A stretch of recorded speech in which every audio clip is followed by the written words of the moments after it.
from WDW News Today. Florida woman answers phone call inside MuppetVision3D during final days, leads to arrest. What? This is by Britt Tuttle here, published July 29, 2025. In the final weeks of MuppetVision3D, as people said goodbye to the beloved attraction, a fight broke out between two guests that led to an arrest. Whoa! That's no good right here. This is a pretty long one, so I think I might actually put some B-roll on here and then read this for you guys because, it's gonna look a little dry when we just have a wall of text up on the screen. So there you go. How about that? The dramatic scene happened on May 15th, according to the Orange County Sheriff's Office arrest report that was recently released, which is why Walt Disney World News Today is writing about this instead now. A female victim, whose age was not listed, and her mom were watching the show, that being MuppetVision3D, and heard the announcement reminding people not to use their cell phones. Around that time, Will Marie Ruiz Rodriguez, 27, of Spring Hill, answered her phones at the theater. The victim leaned over and asked Will Marie, or Ruiz Rodriguez, to politely stop her conversation since the show was going to start shortly. She said that Ruiz Rodriguez told her to, quote, let's quote here, guys, sorry, maybe the little ones, close your ears, shut the blank up, you stupid little blank, the arrest report said. Ruiz Rodriguez also insulted the victim's mom, calling her a blank also. The victim and Ruiz Rodriguez watched the show apparently uneventfully until they both left the theater at the end. Perhaps it was the last time that they would both see the Disney's Hollywood Studios show because it closed less than a month later. Walking out of the theater, the victim said that she was scared of Ruiz Rodriguez and decided to record her on her cell phone to document in case of any other confrontations taking place. Ruiz Rodriguez realized that she was being recorded and struck the victim, who dropped the phone and stopped recording. When the victim picked up the phone off the ground, Ruiz Rodriguez snatched it and hurled the phone 30 to 50 feet away. Meanwhile, law enforcement tracked down Ruiz Rodriguez in the park to hear her side of the story. Quote, Will Marie said that while she was in the theater, she received a phone call from her mother-in-law about her dog. As she was speaking to her mother-in-law, she said the victim leaned over and told her in a nasty tone that she was not supposed to be on her cell phone, the arrest report said. Will Marie ignored her and finished her conversation prior to the show starting. When the show ended, Ruiz Rodriguez's husband urged her to ignore the victim. However, Ruiz Rodriguez said that she looked back and saw the victim filming her, which she considered to be harassment. Will Marie said that she walked towards the victim, pushed her, and in the process knocked her phone out of her hand. Will Marie said that when the victim picked up the phone back, she proceeded to grab the phone from her and throw it away from her into a crowd. I guess the alleged assailant here is pleading not guilty to battery, principal to robbery, sudden snatching, and criminal mischief charges. And her defense lawyer did not respond to request for comment. How do you plead not guilty when your account basically you admit to doing the thing that you... Yes, you admit to pushing and to taking somebody else's property and hurling it into a crowd, which could have impacted or hurt others. Guys, what is going on in MuppetVision3D? It's not just MuppetVision3D. No, yeah. It's Disney in general. The behavior is horrible, and I know of another story on the last night that I was there at Disney in the place where I was at, even though I didn't see it because the crowd was good waiting for the Starlight Parade. A similar incident where somebody kicked a 17-year-old girl out of the way and caused damage to her, and you've got that and this and all these arrests being made. By the way, if you've been to the Magic Kingdom, Marvin knows this. It's crawling with undercover security, regular security, and police. Actual police are on property at all times. So all of these things are ridiculously foolish to do. Part of it, I think, is the feeling of entitlement that people have paying the high price to get in. They're like, I paid this much to get in. I can do whatever the heck I want. If that's take a phone call, if that's throw somebody else's phone, if it's whatever it is. I don't know. I'm interested in Marvin's take on this. So what it is it's NPC mentality. It's I am the main character of the story. Everyone else is just an NPC. What I do only my experience matters, and it's a lack of respect and for other people and their experience. It is something that has been going on more and more in Walt Disney World over the last 10 years. It used to be that at least it seemed to me that it used to be when people truly loved that place, we took care of it. You would never see people throwing garbage on the ground.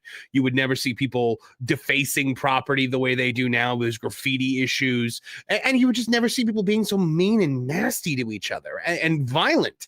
I mean, we have seen so much violence in the parks. I don't understand what drives a human being to do something like that. Part of it, I think, is, and I can't prove this, but this is just my opinion, they have made alcohol such a massive part of Walt Disney World in all 4 parks now that, people are just getting drunk and their inhibitions are down and the fists are flying.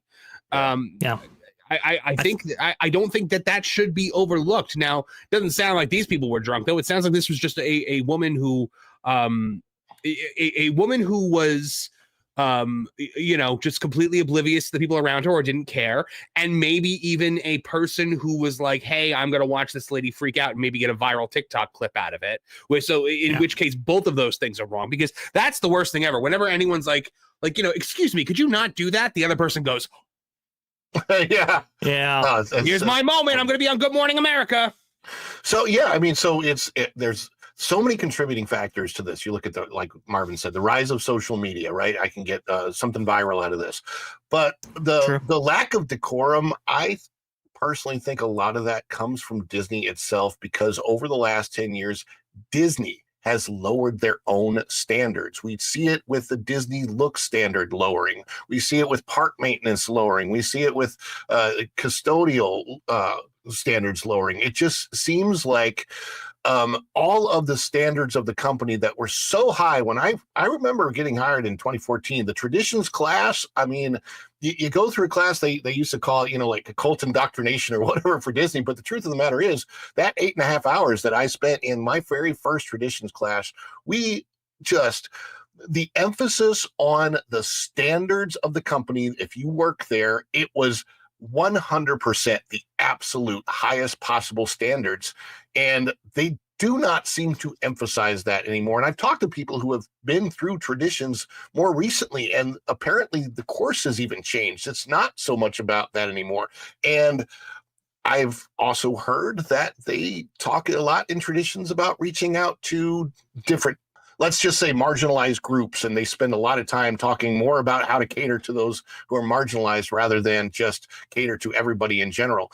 If you lower your standards and you're focused on a place that doesn't matter as much, you're going to get a lot more of this poor behavior in the parks, because you are setting the standard for the guest, and the guests come in and they see it, they feel it. It's almost like an aura, an ambiance, and it's just changed a lot. Mm-hmm. Yeah. Oh, absolutely. I think you're talking about like maybe 4 major factors. The rise of social media has definitely got to be included in there, but the increase in price, as dictated by Disney, and also too the increase in frustration and so forth, adding to that stress and complication. Now you have shorter tempers, and that's where things really flare out, especially when you had alcohol there, which Disney has been putting an emphasis on. Go ahead, Marvin. Oh, I think it's also a fact that when people are in Disney, Disney got this reputation a long time ago of it being like, hey, this is the place where your dreams come true, where everything is as you want it, where we bend over backwards for you. And I think everyone kind of has this like super sweet 16, this is my day, my vacation, my experience, my magic, and how dare anyone try to stand in the way of that. And that is another major problem in the Disney experience now, is that it's just everybody with just selfish nonsense and not caring about anyone else, because it is my experience. It's all about my magic. I remember 10 years ago when they were talking about putting metal detectors in the parks, when there were safety issues going on all over the country, and they were like, well, Disney needs metal detectors. And this is before they even started doing the randomly selected for additional security nonsense. And I remember people were like, I don't want metal detectors because it's going to detract from my magic. And I was just like, the person that's going to come in there and cause problems doesn't care about your magic. Shut up about your magic. Yeah. You need safety, you need security, and you need compassion and empathy for other human beings. Yeah. And safety is supposed to be the number one standard issue for priority wise for Disney. And One of the 5 keys. They're 5 key basics, right? Safety and me. They always talk about that. And I'm telling you, they also train you on it and train you on it and train you on it and train you on it. So, and I got to say this, when you're in the parks, treat the cast members best you can, no matter what they do. Most of the cast members, awesome, great. They make the experience what it is. But I will say that the training for cast members, I think, is diminished because I feel like I see more and more that don't seem to care as much about safety as in the past. It doesn't take much. And here's the thing, like, it doesn't take a lot slipping from that standard from 100% to 98%, maybe like 2% difference. That 2% difference nobody even thinks about, but as a guest, when your guest experience changes. Oh yeah. A lot. And I think as far as a guest, I feel like maybe my experience going there is diminished 30, 40%, 50% sometimes. It's not definitely not the same as it used to be. And it used to be you could walk into the Magic Kingdom and you felt it immediately, this magic. And I just feel like that aura is gone. It's not the same. Do you believe that Disney went for as long as it went without metal detectors? I mean, it didn't surprise me necessarily at the time because I think, obviously Universal's had metal detectors for years and years and years, and your bag went through an X-ray machine. SeaWorld too. Disney was and Disney Springs had nothing for the longest time. Yeah. Well, I mean, we all know what happened at Pulse, right? And apparently either that or at Disney Springs, that is, Epcot, as Sean, the artist formerly known as John, points out, those were first targeted, and I was like, well, is that true? They were gonna that guy was supposed to go to the Magic. Oh my gosh. Yep. Yeah, he was supposed to go to either Epcot or Disney Springs. Yep. He was scared off and then went to Pulse, unfortunately, thereafter, which is really, really sad. I mean, safety definitely is a priority now. I remember back when Sleeping Beauty Castle at Disneyland closed, because there's an interior walkthrough attraction in there, and it was closed for a great period of time. It was because Disney, after the events of September 11th, 2001, they were informed by the FBI that their icon there was kind of on the top 10 list, so to speak, of possible targets by individuals looking to do harm. And so it was like, okay, well, we got to close that down. We have to include metal detectors, which originally Disneyland Resort, being very, very young in its infancy at that point, the resort aspect, that is, was just simply not designed to accommodate. And now we have a security bubble, and now that has grown and so forth, and that's become a big issue, major issue for theme parks. But still, with all these security issues in place, unfortunately, it doesn't necessarily protect you when you're actually in a theme park and when you're with somebody who's rowdy, with somebody who might be stressed out or might be going through other issues and is looking to make an issue out of any little thing. It's very, very sad, very, very tragic. And I don't know what's led to the rise of this. We've heard in the last, I believe, 6 months or so, an incident at Epcot involving somebody in a wheelchair, incidents with the bus systems and so forth, just becoming far more routine now, and it shouldn't be. But I guess that's where we're at. Thanks for watching That Park Plays News. For more information, consider checking out www.thatparkplace.com. And don't forget to subscribe, share, like, and send this out on your favorite social media accounts.